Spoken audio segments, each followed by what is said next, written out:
Jeremy, what was it like tonight to play less minutes than you've been averaging? And when you came out the game, what did Melo say to you to crack you up so much? We were just having fun and kind of talking about how we're both excited for when he comes back, and how just talking about the game. And obviously, it was good to get some rest, and I think we all need it at this point. And so, we're thankful that we were able to play less minutes tonight. Jerry, you mentioned your team's throwing different coverages at you, over the past week and a half, just in terms of reading the coverages and just adjusting. What have you learned? I think I've learned a lot. Every coverage is going to be a little different. Obviously, it's something I need to work on because my turnovers are sky high right now. So just got to keep looking at that film, keep picking and choosing my spots, and build the chemistry with the other guys, especially Amar, as we're transitioning with him coming back. Jeremy, I have 3 questions. Sorry, guys. Everybody knows you're on fire now, but so far, what's your biggest challenge now? And the second one is definitely a huge change around you, but do you feel like you have a change as a person? The third one is before Laker game, the Matt War Piece just talk about you, and he said, now you're a superstar now. You're in New York, and you should change your fashion style. Mm-hmm. You should do a haircut and wear a leather pants and choose a nice shoes. So, what's your opinion about that? Well, I'm looking at a new barber, trying to hire a fashion person, and taking his advice. I guess I need some sunglasses too. I think that's what he said. I'm not really too concerned with that. I think to try to answer all your questions. I want to be the same person before and after, and that's where I want to be, and I don't want to let anything affect me or this team. And I think. Playing in New York is a big stage, and that's obviously a temptation and a danger. But our team, we need to make sure we're sticking together. We put our egos aside, and when we put our egos aside and when we really buy into Coach D'Antoni's system, we're going to win games. And I don't remember the other question. The biggest challenge? The biggest challenge...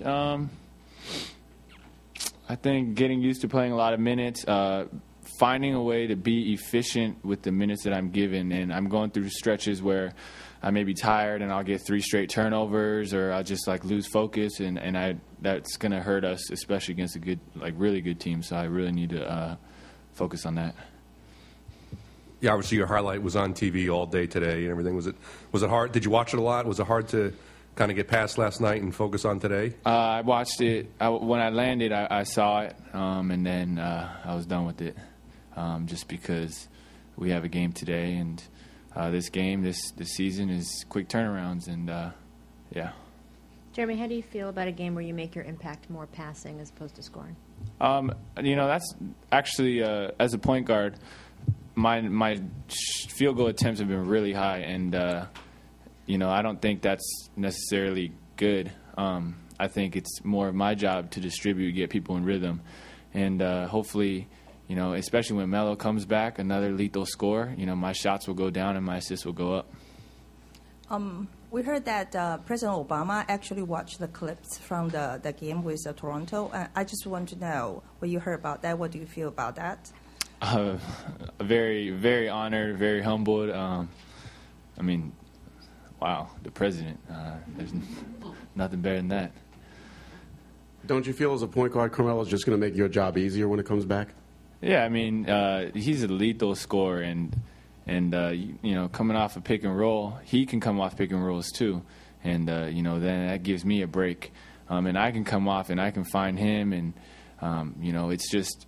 We're probably going to be playing on opposite sides. So when I have myself on the one side of the floor and him on the other, we can swing, and all of a sudden the defense is in rotation and we're coming into pick and rolls. And so it's going to be we should be more dangerous offensively. Jeremy, we heard about, after the NBA season is over, you're going back to Taiwan to host a summer camp and will teach basketball in person. Is that true? And can you tell us why? It's true. I did that last summer as well, and I have a strong passion for the game, and I have a strong passion for Taiwan, and I would love to do that and be a part. I mean, the kids were awesome, and I mean, just me thinking about last summer, just it was one of the highlights of my summer. So definitely something I'm going to do again. Hi, Jeremy. I'm actually going to ask this question from student's perspective because I'm a student from Columbia, and with the 7th straight home win, and your success is really like big for the Ivy League students. So like people were saying, like used to say like Ivy League people couldn't do sports, like they can't make it to professionals. So can you comment on that? Because people started to change, saying like, oh, maybe we can do it this way. I mean, I think that's another stereotype, and Ivy League basketball is definitely on the rise. Harvard basketball is on the rise, and I think as time goes on, we'll hopefully see that stereotype go away. Jeremy, you've talked about what Kenny Atkinson has done, but can you tell me a little more about what he's meant to you during all this? I mean, this guy wakes up at 6 a.m. every morning. I'll text him after a game at midnight, 1 o'clock when I go home, and then I'll say, hey, can I look at those turnovers? Can I look at the upcoming team, how they run pick and rolls? And he'll have the film ready when I walk into the facility the next morning. When I wasn't playing much, we were working out before practice, after practice. He was picking apart my game, teaching me what it's like to play in Coach D'Antoni's system. And, I mean, I can't say enough about that guy. Jeremy, over here. Back to your right again.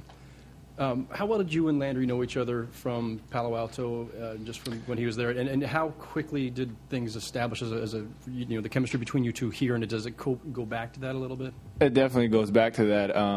I in the summer, I was in Palo Alto, and he was in Stanford. At Stanford, always during the summer, and they always needed extra guys to play. And so I would always play with the Stanford team, and he was kind of the guy that I always contact.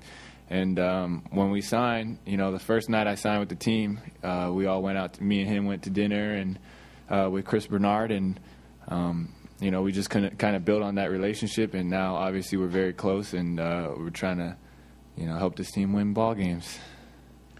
Jeremy, you spoke before about the stereotypes that a player out of Harvard has to work against. Are there stereotypes that Asian Americans have to work against as far as establishing yourself in this league? I think there's definitely stereotypes. I mean, obviously, there's a lot of them, and the more we can do to break those down every day, the better we'll become. And hopefully, in the near future, we'll see a lot more Asians and Asian Americans playing basketball in the NBA.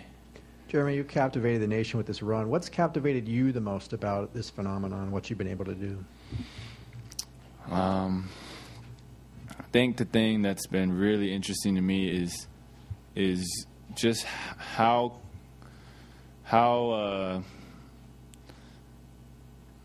well the team has really put everything aside. Everything. We were losing games, and we could have started pointing fingers, and we could have said it's the coach's fault, which, by the way, it wasn't.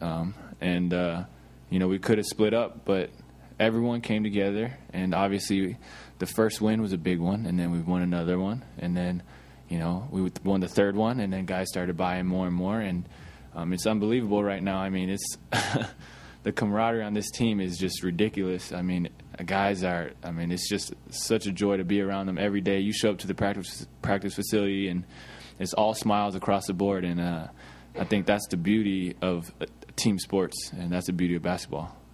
Hey, Jeremy, the big story is how you kind of came out of nowhere. Can you talk about your stint in the D-League and actually how that helped you develop as an NBA player?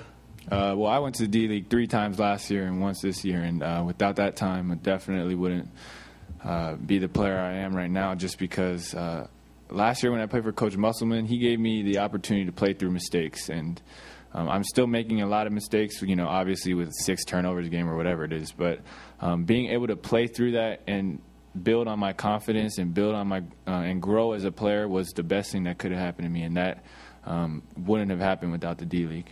Hey, thanks, Thank you.